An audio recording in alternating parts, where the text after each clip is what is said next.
শ্রী শ্রী রামকৃষ্ণ কথামৃত ত্রিংশ পরিচ্ছেদ। গৃহস্থ ও নিষ্কাম কর্ম থিওজফি। 1885 27 অক্টোবর। শ্রীরামকৃষ্ণ শ্যাম বসুর প্রতি। সংসার ধর্ম তাতে দোষ নেই, কিন্তু ঈশ্বরের পাদপদ্মে মন রেখে কামনাশূন্য হয়ে কাজকর্ম করবে।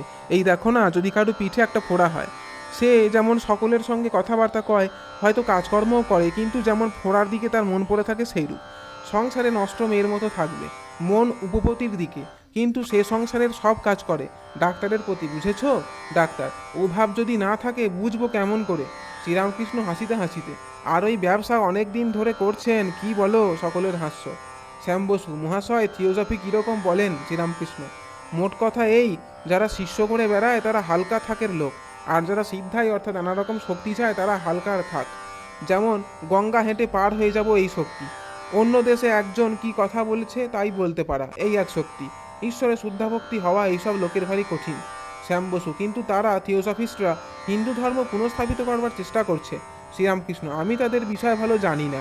শ্যাম বসু: মরবার পর জীবাত্মা কোথায় যায়? চন্দ্রলোক, নক্ষত্রলোক ইত্যাদি, এসব থিওসফিতে জানা যায়। শ্রীরামকৃষ্ণ: তা হবে। আমার ভাব কীরকম জানো? হনুমানকে একজন জিজ্ঞাসা করেছিল, আজ কি তিথি? হনুমান বললে, আমি বার, তিথি, নক্ষত্র এসব কিছু জানি না, আমি কেবল এক রাম চিন্তা করি। আমার ঠিক ওই ভাব। শ্যাম বসু: তারা বলে মাহাত্ম সব আছেন, আপনার কি বিশ্বাস? শ্রীরামকৃষ্ণ: আমার কথা বিশ্বাস করেন তো আছে। এসব কথা এখন থাক। আমার অসুখটা কমলে তুমি আসবে, যাতে তোমার শান্তি হয়। যদি আমায় বিশ্বাস করো, উপায় হয়ে যাবে। দেখছো তো আমি টাকা লই না, কাপড় লই না, এখানে পেলা দিতে হয় না, তাই অনেকে আসে। সকলের হাস্য। ডাক্তারের প্রতি: তোমাকে এই বলা, রাগ করো না, ওসব তো অনেকে করলে, অনেক করলে, টাকা, মান, লেকচার।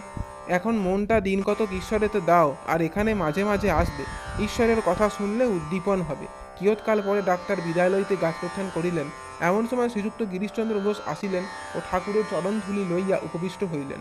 ডাক্তার তাহাকে দেখিয়া আনন্দিত হইলেন ও আবার আসন গ্রহণ করিলেন। ডাক্তার: আমি থাকতে উনি মানে গিরিশবাবু আসবেন না? যাই, চলে যাব হয়েছি, অমনি এসে উপস্থিত। সকলের হাস্য।